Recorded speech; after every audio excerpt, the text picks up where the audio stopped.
Good day guys. So, ipapakita ko sa inyo kung paano gamitin yung hip thrust natin. So, eto, meron lock dito. Ayan.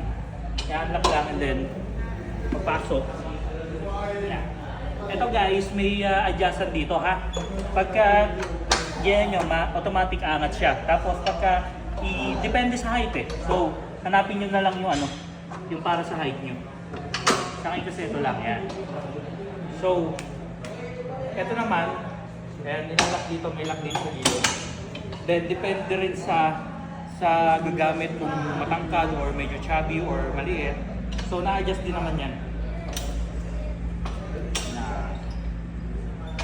So, demo natin.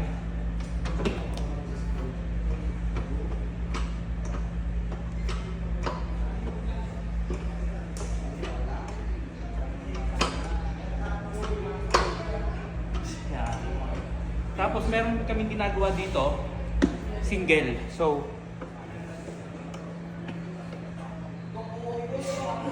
ganun din sa kabila.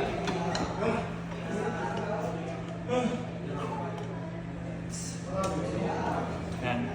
So, sa lahat ng gusto mong order, PM lang kayo sa Ensure Metal Gym Equipment.